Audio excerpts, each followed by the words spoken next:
Hello everyone. आज की इस क्लास में समाजशास्त्र से संबंधित महत्वपूर्ण प्रश्नों को कराया जाएगा। आप सभी इस क्लास को ज्यादा से ज्यादा लोगों के साथ शेयर जरूर कर दीजिए। समाजशास्त्र से संबंधित सभी परीक्षाओं के लिए यहाँ पर प्रैक्टिस सेट एंड सोशियोलॉजी के नोट्स पीडीएफ फॉर्मेट में प्रोवाइड कराए जा रहे हैं। इससे संबंधित जानकारी के लिए यहाँ पर एक व्हाट्सएप नंबर दिया गया है जिस पर आप मैसेज करके पूरी जानकारी ले सकते हैं। नंबर है 790-555-3851। बात की जाए समाजशास्त्र के नोट्स की, तो ये नोट्स सभी परीक्षाओं को ध्यान में रखकर तैयार किए गए हैं। सभी परीक्षाओं के लिए ये उपयोगी हैं। राजस्थान असिस्टेंट प्रोफेसर का जीएस का प्रैक्टिस सेट भी आपको यहाँ पर मिल जाएगा, जिसमें आपको टोटल 15 प्रैक्टिस सेट देखने को मिलेंगे। बस कुछ ही देर में क्लास शुरू होने वाली है। आप सभी इस वीडियो को ज्यादा से ज्यादा लोगों के साथ शेयर जरूर कर दीजिए।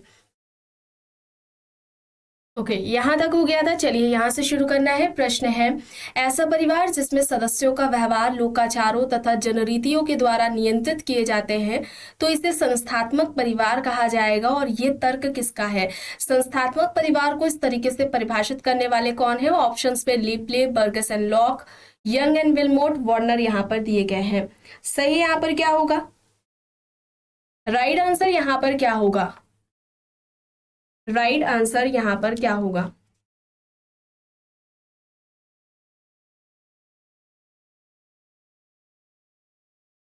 बताइए।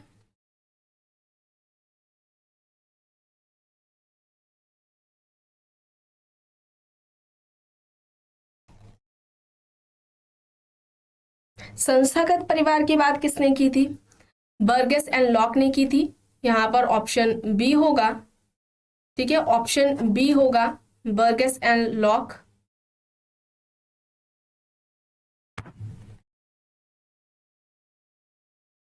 ठीक है, बर्गस एंड लॉक होगा। बर्गस एंड लॉक ने परिवार के दो प्रकार बताए थे। एक तो इन्होंने संस्थागत परिवार की बात की थी,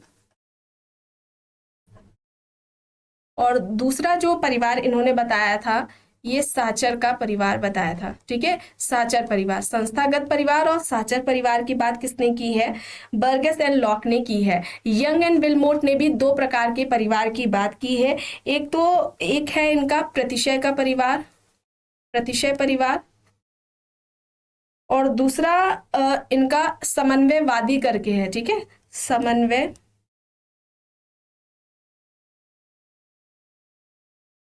समन्वयवादी परिवार। ये दो कॉन्सेप्ट जो परिवार के हम कहें, टाइप के हैं, प्रकार के हैं, तो ये यंग एंड विलमोट के द्वारा बताए गए हैं। ये याद रखिएगा। ठीक है, ऑप्शन बी यहाँ पर राइट आंसर हो जाएगा। ठीक है, विकल्प बी यहाँ पर सही है। लिबले ने तना परिवार आपने सुना होगा। ठीक है, तना परिवार, या अगर हम कहें इसे स्तंभ परिवार, इस तरीके से पूछा जाए किसने बात की, तना परिवार या स्तंभ परिवार की, तो ये लिपले ने की है। और इसके अलावा इन्होंने पित्त सत्तात्मक परिवार की बात की है, अस्थाई परिवार की बात की है। ठीक है, अस्थाई परिवार है, और विशिष्टीकृत परिवार की भी बात की है। विशिष्टीकृत परिवार की बात भी इनके द्वारा ही की गई है, लिपले के द्वारा। ये चार प्रकार बताए गए हैं परिवार के। तना परिवार, या जिसे स्तंभ परिवार कहा गया है, पित्त सत्तात्मक परिवार, अस्थाई परिवार और विशिष्टीकृत परिवार, ये किसने बताए हैं? लिपले ने बताए हैं। चलिए आगे देखिए। यहाँ पर फिलहाल ऑप्शन बी यहाँ पर सही है। प्रश्न है, परिवार एक फैक्ट्री है जो मानवीय व्यक्तित्व को उत्पादित करती है, या कहना किसका है? ऑप्शंस में स्मॉल, पार्सन्स, मैकेवर, कूले यहाँ पर दिए गए हैं। परिवार एक फैक्ट्री है, कारखाना है जो मानवीय व्यक्तित्व को उत्पादित करता है, ये किसका कहना है? तो यहाँ पर सही होगा टॉलकेट पार्सन्स। ठीक है, पार्सन्स होगा। और पार्सन्स ने पृथक नाभिकीय परिवार की अवधारणा भी दी है। पृथक नाभिकीय परिवार की अवधारणा दी है। ठीक है, किसने दी है? पार्सन्स ने दी है। परिवार के इन्होंने दो प्रकार बताए थे। ठीक है, परिवार के प्रकार जो फंक्शंस हैं ये पार्सन्स ने बताया है। पहला तो है बच्चों का, और ये एग्जाम्स में आता है, बच्चों का प्राथमिक समाजीकरण, और दूसरा है व्यक्तित्व का स्त्रीकरण। ठीक है, ये दो फंक्शंस हैं जो कि पार्सन्स के द्वारा बताए गए हैं। परिवार एक कारखाना है जहां व्यक्तित्व का उत्पादन होता है। ये कहना किसका है? पार्सन्स का है। ठीक है, ये याद रखिएगा। और मैकेवर की बात की जाए तो इन्होंने भी परिवार के फंक्शंस बताए थे। परिवार के प्रकार जो मैकेवर ने बताए हैं, इसमें तो इनका आ जाएगा यौन संबंधी है, प्रजनन है, फर्टिलिटी है, आर्थिक से संबंधित इनका वही था, पालन पोषण दे सकते हैं या दे सकते हैं आर्थिक संबंधी। ठीक है, तो ये याद रखिएगा, 3 है। और इन्होंने मैकेवर ने परिवार से संबंधित जो अवस्थाएं बताई हैं, उसकी अगर बात की जाए, परिवार की अवस्थाएं, तो इन्होंने तो पहला जो बताया, पूर्व वैवाहिक अवस्था क्या थी परिवार की? पूर्व वैवाहिक अवस्था, फिर परिवार की वैवाहिक अवस्था,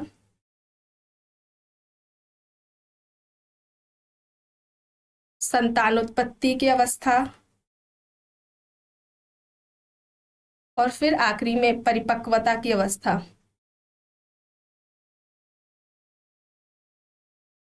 ये परिवार की अवस्थाएं हैं जो कि मैकेवर के द्वारा बताई गई हैं। ठीक है, फंक्शंस इंपॉर्टेंट है, ये याद रखिएगा।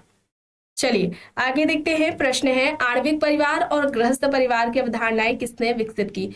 जिमरमैन, चार्ल्स कूले, पीएच प्रभु, रॉबर्ट बियरस्टेट। यहाँ पर ऑप्शंस है आणविक परिवार और गृहस्थ परिवार। देखिए जिमरमैन का नाम यहाँ पर सही होगा। ठीक है, ऑप्शन जिमरमैन यहाँ पर राइट है, ऑप्शन ए यहाँ पर राइट है। जिमरमैन ने परिवार के 3 प्रकार बताए थे। एक तो आणविक परिवार है, दूसरा गृहस्थ परिवार है, और तीसरा क्या हो जाएगा इनका? न्यासिता का परिवार। ठीक है, ये याद रखिएगा। कूले की बात की जाए, प्राइमरी ग्रुप, प्राथमिक समूह का जो कॉन्सेप्ट है, ये कूले के द्वारा दिया गया है। इसके अलावा अर्ध प्राथमिक समूह, ठीक है, अर्ध प्राथमिक समूह की जो अवधारणा है, ये भी कूले के द्वारा ही दी गई है। आत्मदर्पण का जो इनका सिद्धांत रहा है, जो कि समाजीकरण से संबंधित है, ये इनका कॉन्सेप्ट, ये इनकी थ्योरी हो जाएगी, इंपॉर्टेंट है, ये याद रखिएगा। बियरस्टेट की बात की जाए तो द सोशल ऑर्डर है इनकी बुक, द सोशल ऑर्डर, ये 1970 में आती है। ये इनकी बुक इंपॉर्टेंट है, अक्सर परीक्षाओं में पूछ ली जाती है। तो यहाँ पर जिमरमैन, ऑप्शन ए यहाँ पर सही है।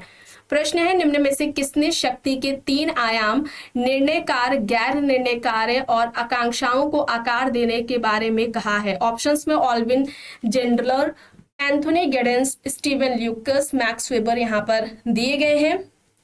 शक्ति के इन 3 आयामों की बात इनमें से किसके द्वारा की गई है? यहां पर राइट आंसर जो होगा वो ऑप्शन सी, स्टीवन ल्यूकस होगा। ठीक है, स्टीवन ल्यूकस होगा, ऑप्शन सी यहाँ पर राइट आंसर हो जाएगा। ठीक है, मैक्स वेबर ने शक्ति सत्ता के 3 प्रकार बताए थे। ठीक है, 3 प्रकार की शक्ति या सत्ता की बात की थी मैक्स वेबर ने, ये एग्जाम्स में पूछे जाते हैं। ठीक है, पहला तो इन्होंने करिश्माई शक्ति सत्ता की बात की थी, करिश्माई शक्ति है। फिर इसके अलावा परंपरागत शक्ति है, परंपरागत शक्ति, वैधानिक या तार्किक शक्ति। ये 3 किसने बताए हैं, या इनमें से किस शक्ति या सत्ता की बात वेबर ने नहीं की, इस तरीके से पूछा जाता है। ठीक है, तो ये मैक्स वेबर ने बताए हैं। आगे देखिए, प्रश्न है, निम्न में से किसने सचेतन उपभोग और सचेतन अपशिष्ट के प्रतिमानों का विश्लेषण किया है? ऑप्शंस में है वेबलिन, पैरेटो, ऑकबर्न, मैक्स वेबर। सचेतन उपभोग और सचेतन अपशिष्ट के प्रतिमानों की बात किसने की है? यहाँ पर राइट आंसर वेबलिन हो जाएगा, विलासी वर्ग का कॉन्सेप्ट। ठीक है, विलासी वर्ग की जो अवधारणा है ये वेबलिन के द्वारा दी गई है। ठीक है, वेबलिन को क्या कहा जाता था? प्रौद्योगिकीय निर्धारणवादी। प्रौद्योगिकी निर्धारणवादी में नाम किसका आता है? वेबलिन का आता है। और सामाजिक परिवर्तन का कारण किसे बताते हैं? वेबलन प्रौद्योगिकी को ही बताते हैं। प्रौद्योगिकी को ही वेबलन ने सामाजिक परिवर्तन का कारण बताया है, ये याद रखिएगा। ठीक है, आगे देखिए, प्रश्न है निम्न में से किसका यह कथन है कि शिक्षा संपूर्ण समाजीकरण का वह भाग है जिसके माध्यम से हम उन भूमिकाओं को सीखते हैं जो प्राप्त आवश्यकताओं पर आधारित होते हैं। इस प्रकार हम इसको द्वितीयक समाजीकरण की प्रक्रिया के रूप में कहते हैं। ऑप्शंस में है इमाइल दुर्खीम, योगेंद्र सिंह, टीके उमेन, आंद्रे बेते। चलिए बताइए सही क्या होगा? राइट आंसर यहां पर क्या हो जाएगा? यहां पर द्वितीयक समाजीकरण दिया गया है। आप लोगों को एक नाम याद आ रहा होगा, पार्सन्स का। ठीक है, पार्सन्स ने समाजीकरण के दो प्रकार बताए थे, आपको बताया भी गया था। प्राथमिक समाजीकरण, प्राथमिक समाजीकरण, और दूसरा था द्वितीयक, एक सेकेंड, द्वितीयक समाजीकरण। ठीक है, द्वितीयक समाजीकरण ये किसने दो प्रकार बताए थे? पार्सन्स ने बताए थे। तो यहाँ पर देखिए ऑप्शंस में हो सकता है कंफ्यूज करने के लिए यहाँ पर ऑप्शंस में पार्सन्स दे दिए जाए, लेकिन फिलहाल यहाँ पर जो इस प्रश्न का जो सही उत्तर है वो योगेंद्र सिंह है। ठीक है, योगेंद्र सिंह है, ऑप्शन बी यहाँ पर राइट आंसर हो जाएगा। पार्सन्स ने प्राथमिक समाजीकरण और द्वितीयक समाजीकरण की बात की। प्राथमिक समाजीकरण जो कि प्राथमिक संस्थाओं के माध्यम से होता है, और द्वितीयक समाजीकरण जो कि द्वितीयक संस्थाओं के माध्यम से होता है। समाजशास्त्र है ना, समाजीकरण एक मोस्ट इंपॉर्टेंट टॉपिक है आपके एग्जाम्स में, किसी भी समाजशास्त्र संबंधित परीक्षा में ये इससे जुड़ा हुआ, इस कॉन्सेप्ट से जुड़े हुए प्रश्न पूछे जाते हैं। सबसे पहले किसने बात की थी सोशलाइजेशन की, समाजीकरण की? तो जॉर्ज हर्बर्ट मीड ने बात की थी, इसे भी आप याद रखेंगे। अब यहाँ पर देखिए प्रश्न है, उत्तर संरचनावादियों में से किसने ज्ञान तथा शक्ति के बीच संबंध पर बल दिया है? ऑप्शंस में है लेमर्ट, मिलर, लेविस्ट्रॉस, फूको। उत्तर संरचनावादियों में इनमें से किसने ज्ञान तथा शक्ति के बीच संबंध की बात की है? यहाँ पर सही क्या होगा? यहाँ पर सही होगा फूको। ठीक है, और फूको से इनकी जो पुस्तकें हैं मोस्ट इंपॉर्टेंट है, अक्सर परीक्षाओं में पूछी जाती हैं। एक तो है इनकी मैडनेस एंड सिविलाइजेशन करके है, और ये आती है 1961 में। मैडनेस एंड सिविलाइजेशन है। एक है the birth of the clinic. ठीक है, ये इनकी पुस्तक है, ये 1963 में आती है। द ऑर्डर ऑफ थिंग्स है, ये इंपॉर्टेंट है। एक डिसिप्लिन एंड पनिश करके है, the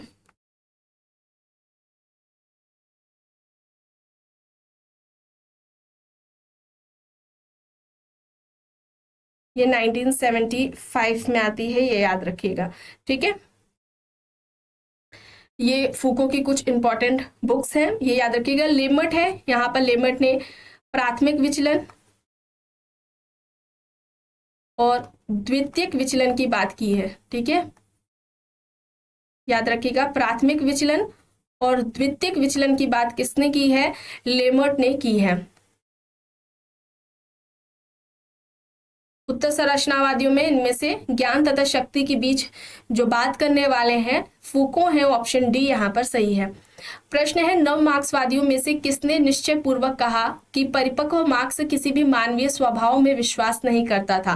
Habermas, Harvey, Dahrendorf, Althusser. यहाँ पर ऑप्शंस है। नव मार्क्सवादियों में से किसने निश्चय पूर्वक कहा कि परिपक्व मार्क्स किसी भी मानवीय स्वभाव में विश्वास नहीं करता था? सही यहाँ पर क्या होगा?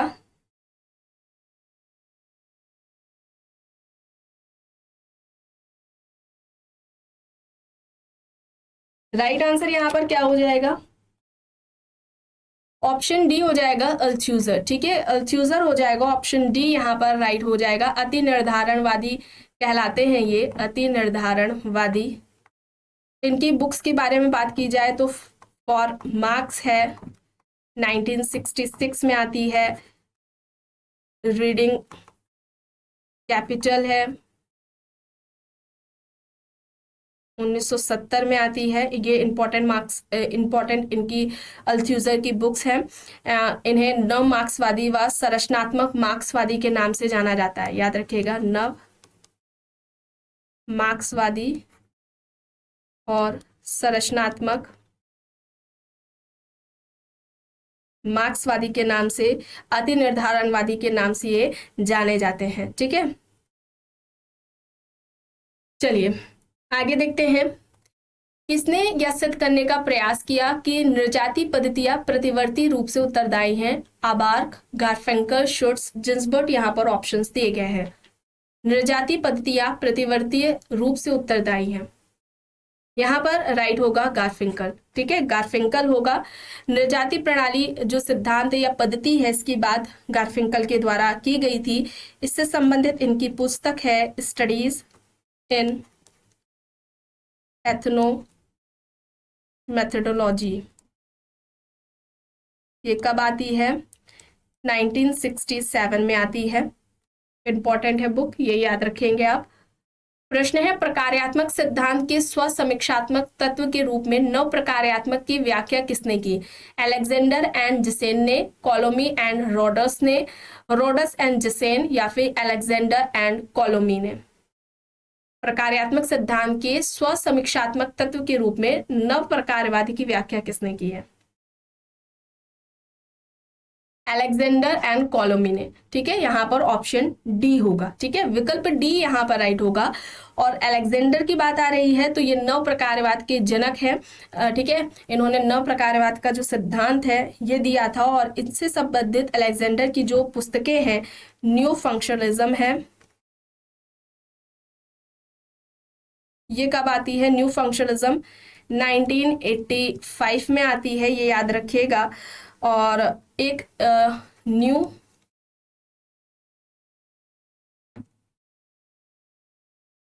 न्यू फंक्शनलिज्म एंड बियॉन्ड करके है, ये भी इनकी है। Theoretical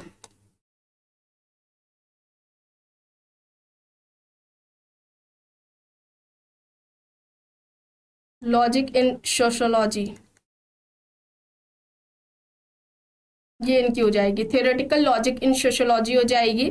new functionalism and beyond new functionalism, ये कुछ इंपॉर्टेंट बुक्स है अलेक्जेंडर की, इसे याद रखिएगा, एग्जाम्स में पूछी जाती हैं। प्रश्न है, प्रयोगात्मक परीक्षण के लिए आधार प्रदान करने के लिए क्रियाकलापों की प्रदत्त स्थिति के बारे में सुनिश्चित शब्दों में प्रस्तुत विचार क्या कहलाता है? आदर्श प्रकार, परिकल्पना, समाजशास्त्री कल्पना, या फिर अनुभाविक शोध? सही यहाँ पर क्या हो जाएगा? हाइपोथेसिस होगा, ऑप्शन बी होगा। ठीक है, परिकल्पना या प्राक कल्पना, ऑप्शन बी यहाँ पर राइट हो जाएगा। प्रश्न है, समाज के अध्ययन के लिए लोक विधि शास्त्र एक उपागम के रूप में निम्न में से किससे संबंधित है? ऑप्शंस यहाँ पर हैं, सामाजिक व्यवस्था के मूलाधार, समाज में शक्ति और सत्ता के असमान वितरण का मुद्दा, समाज में संसाधनों का वितरण, ऐतिहासिक दृष्टिकोण से सामाजिक संस्थाओं को तैयार करना। सही यहाँ पर होगा ऑप्शन ए, सामाजिक व्यवस्था के मूलाधार। ऑप्शन ए यहाँ पर राइट आंसर हो जाएगा। निम्न में से किस प्रघटना शास्त्री ने जीवन की दुनिया, अंतर्वैयक्तिक निष्ठता और प्राकृतिक मनोवृत्ति प्रत्यक्षों का प्रयोग किया है? Weber, Mead, Schutz, Luckmann. यहाँ पर ऑप्शंस हैं।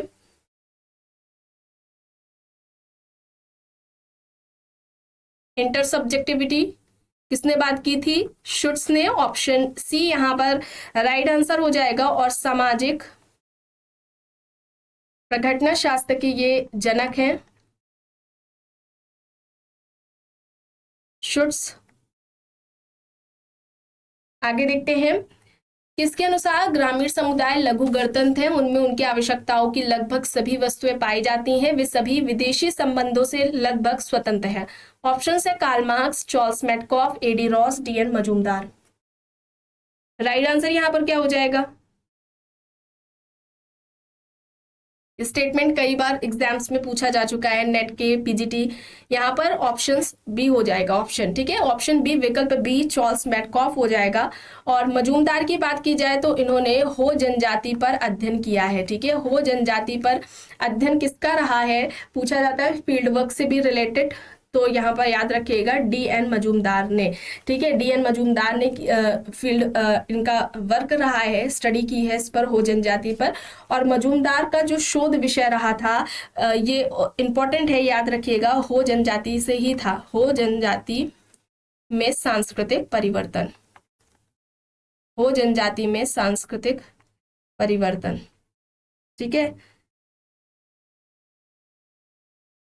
और एक प्रश्न प्रजाति से संबंधित पूछा जाता है कि भारत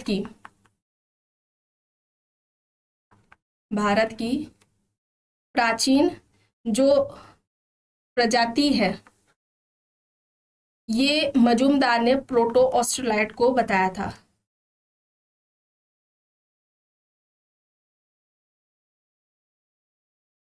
या इंडो ऑस्ट्रेलाइड, ये लिखा हो सकता है, दोनों एक ही है, ठीक है। तो मजूमदार ने भारत की प्राचीन प्रजाति प्रोटो ऑस्ट्रेलाइड को बताया था। और यूपी में, उत्तर प्रदेश में जातीय संस्तरण के अध्ययन के लिए जैव मिति, ठीक है, जैव मिति मापदंड का प्रयोग किया था। यूपी में जाति संस्तरण के अध्ययन के लिए जैव मिति मापदंड का प्रयोग करने वाले कौन है, मजूमदार। ये जो जितने भी फैक्ट्स बताए गए हैं आपको, ये बताए गए हैं मजूमदार से जुड़े हुए, ठीक है। चलिए अब यहाँ पर देखिए प्रश्न है, जब समग्र की सभी इकाइयों को इस प्रकार व्यवस्थित किया जाता है कि प्रत्येक इकाई के चुनाव की समान संभावना होती है, तो उसे हम क्या कहेंगे।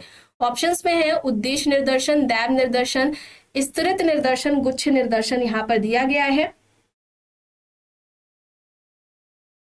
और अगर मजूमदार से संबंधित बुक्स की बात की जाए तो दो इंपॉर्टेंट इनकी बुक्स रही है, अ ट्राइब इन ट्रांजिशन है, ये याद रखिएगा, इंपॉर्टेंट है। और इसके अलावा कास्ट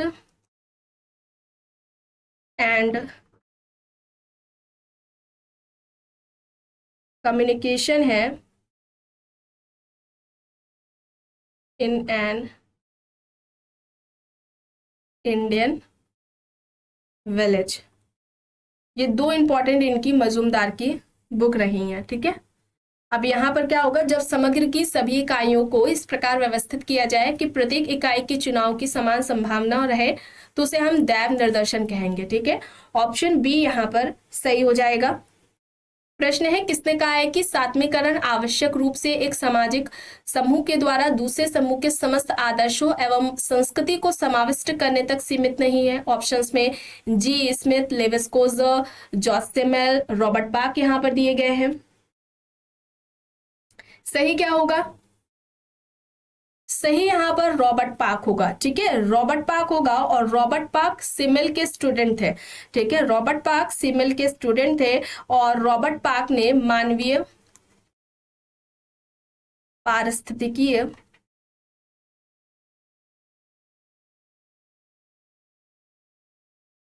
पारिस्थितिकी की अवधारणा रॉबर्ट पार्क ने दी है। और इन्होंने प्रतिस्पर्धात्मक सहयोग की भी बात की थी, ठीक है, प्रतिस्पर्धात्मक सहयोग की भी बात की थी सामाजिक संबंधों में जो कि पाया जाता है। और इन्होंने सात्मीकरण की अवधारणा दी थी,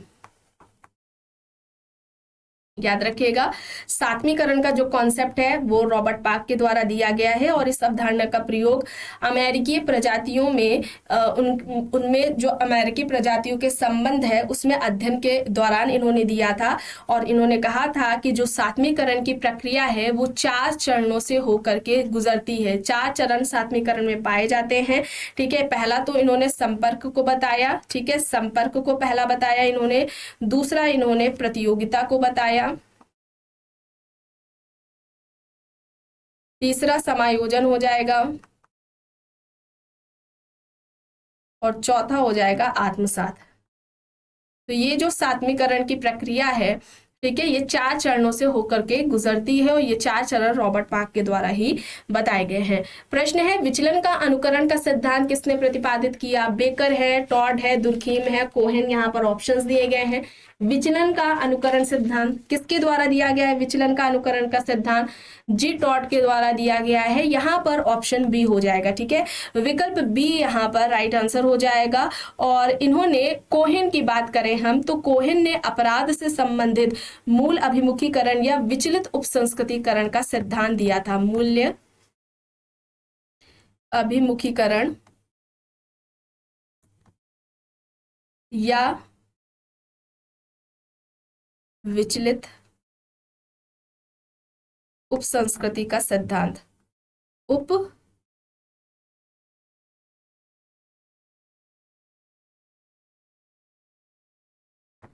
और ये अपराध से संबंधित है। मूल अभिमुखीकरण या विचलित उपसंस्कृति का सिद्धांत ये किसका है? कोहेन का है, ठीक है। और हॉवर्ड बेकर का आप जानते ही हैं, इन्होंने अपराध से संबंधित लेबलिंग थ्योरी दी हुई है, ठीक है। चलिए अब यहाँ पर देखिए, मानक विचलन विधि का प्रयोग सबसे पहले किसने किया? Ronald Fisher, Karl Pearson, D N Elhance, PV Young. यहाँ पर ऑप्शंस है। मानक विचलन विधि का प्रयोग सबसे पहले किसने किया? किसने किया था? कॉल पियर्सन ने किया था। यहाँ पर ऑप्शन बी हो जाएगा, विकल्प बी यहाँ पर सही है। प्रश्न है, ग्रामीण समाजशास्त्र की उत्पत्ति सबसे पहले कहां पर हुई? France, America, England, Germany. यहां पर ऑप्शंस है। ग्रामीण समाजशास्त्र की कहां पर उत्पत्ति सबसे पहले हुई है? यूएसए में हुई है, अमेरिका में हुई है। ऑप्शन बी यहां पर राइट आंसर हो जाएगा। और ग्रामीण समाजशास्त्र के जनक कौन है? ग्रामीण समाजशास्त्र के जनक कौन है? रॉबर्ट रेडफील्ड है, ठीक है।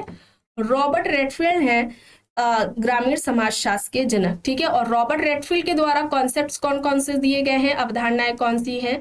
कृषक समाज की अवधारणा है, ठीक है, कृषक समाज। लघु समुदाय की अवधारणा है, लोक समाज, लोक संस्कृति, इसके अलावा लघु परंपरा व वृहद परंपरा, ठीक है। ये सारे कॉन्सेप्ट्स किसके हैं? रॉबर्ट रेडफील्ड के। सभी अवधारणाएं रॉबर्ट रेडफील्ड के द्वारा दी गई हैं। इंपॉर्टेंट है, एग्जाम्स में पूछी जाती है, इसे आप याद रखेंगे। आगे देखते हैं, किसने कहा था कि परिवार एवं विवाह पूरक अवधारणाएं हैं? विवाह एक संस्था है तथा परिवार वह समिति है जिसमें संस्था सम्मिलित होती है। ऑप्शंस में है लुई वर्थ, वेस्टरमार्क, रिवर्स, मेलानोव्स्की। बताइए यहाँ पर सही क्या होगा? राइट आंसर यहाँ पर क्या होगा? राइट आंसर यहाँ पर वेस्टरमार्क हो जाएगा, ठीक है। और इनकी जो बुक्स हैं, the history of human marriage है, ठीक है, 1891 में आती है। और इसके अलावा the future of marriage in, एक सेकेंड, वेस्टर्न सिविलाइजेशन है।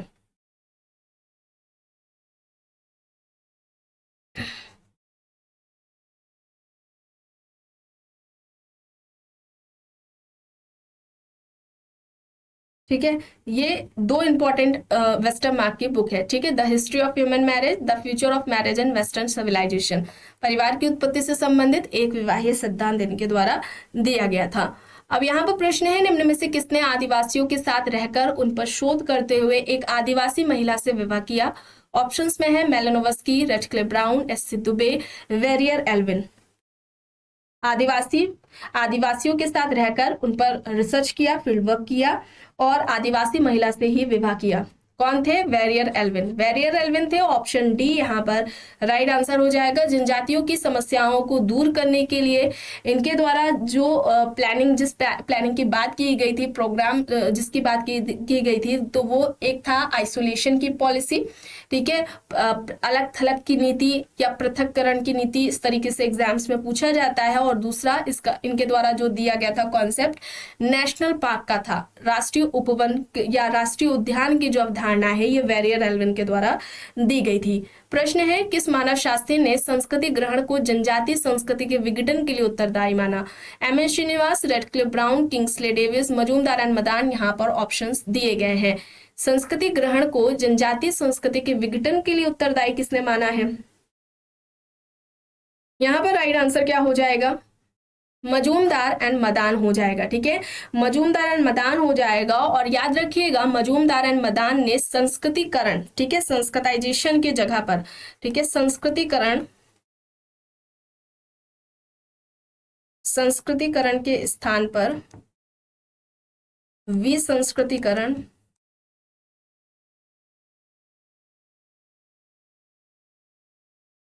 की बात की थी। ठीक है, और संस्कृतिकरण की अवधारणा किसकी है? एम एस श्रीनिवास की, संस्कृताइजेशन की। चलिए अब यहाँ पर देखिए, नातेदारी सामाजिक उद्देश्यों के लिए स्वीकृत वंश संबंध है जो कि सामाजिक संबंधों के परंपरागत संबंधों का आधार है। उपयुक्त कथन का संबंध है। ऑप्शंस है Rivers, G D Michael, Radcliffe Brown, Murdock. यहाँ पर ऑप्शंस हैं। नातेदारी सामाजिक उद्देश्यों के लिए स्वीकृत वंश संबंध है जो कि सामाजिक संबंधों के परंपरागत संबंधों का आधार है। यहाँ पर सही क्या होगा? रेडक्लिफ ब्राउन होगा, ऑप्शन सी होगा। ठीक है, रेडक्लिफ ब्राउन यहाँ पर राइट आंसर है। मर्डॉक ने, इनकी एक बुक है सोशल स्ट्रक्चर, इसमें 250 समाजों पर इनका, मर्डॉक का अध्ययन रहा है। और परिवार को सार्वभौमिक संस्था इनके द्वारा कहा गया था। परिवार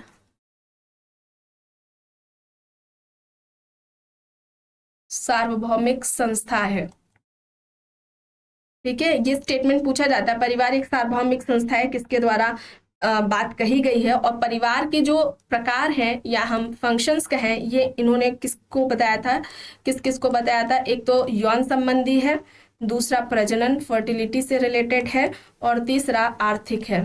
ठीक है, ये इनके द्वारा प्रकार बताए गए हैं। एक और था शैक्षणिक था, शिक्षा से संबंधित। ये परिवार के प्रकार है, ये मर्डॉक ने बताए थे। मर्डॉक ने नातेदारी के कितने प्रकार बताए हैं, ये आपको कमेंट बॉक्स में बताना है। प्रश्न है, निम्न में से कौन सा युग्म सही सुमेलित नहीं है? सामाजिक विजातीयता, आधुनिक समाज, वस्तु विनिमय मूलक अर्थव्यवस्था, पूंजीवादी समाज, प्रौद्योगिकी प्रधानता, उत्तर औद्योगिक समाज, उत्पादन अर्थव्यवस्था, औद्योगिक समाज। इनमें से कौन सा सही युग्म, मतलब कि सही सुमेलित नहीं है, वो विकल्प आपको बताना है। तो वस्तु विनिमय मूलक अर्थव्यवस्था, ये हमें पूंजीवादी समाज में नहीं देखने को मिलेगा, जनजातीय समाज होगा यहाँ पर। ठीक है, चलिए आखिरी प्रश्न देख लेते हैं। निम्न में से किसने उत्तर आधुनिक विकास को परवर्ती पूंजीवाद के सांस्कृतिक तर्क के रूप में स्पष्ट किया है? Giddens, Lyotard, Jameson, Harvey. यहाँ पर ऑप्शंस है। उत्तर आधुनिक विकास को परवर्ती पूंजीवाद के सांस्कृतिक तर्क के रूप में किसने स्पष्ट किया? यहाँ पर जेमसन होगा। ठीक है, जेमसन होगा, ऑप्शन सी यहाँ पर राइट आंसर हो जाएगा। ठीक है, आधुनिकता बहुआयामी है, आधुनिक समाज प्रतिबिंब समाज है, रिफ्लेक्सिव सोसाइटी है। ठीक है, इस तरीके से जो बात है ये गिडेंस के द्वारा कही गई थी। याद आ रहा है आपको, बताया जा चुका है। तो आज के इस क्लास में बस इतना ही। आई होप ये आपको पसंद आई होगी। अगर पसंद आई है तो प्लीज लाइक करिएगा, कमेंट करके जरूर बताइएगा। चैनल पर अगर आप नए हैं तो चैनल को भी जरूर सब्सक्राइब कर लीजिएगा। एंड इस वीडियो को जितना हो सके ज्यादा से ज्यादा लोगों के साथ शेयर भी जरूर करिएगा।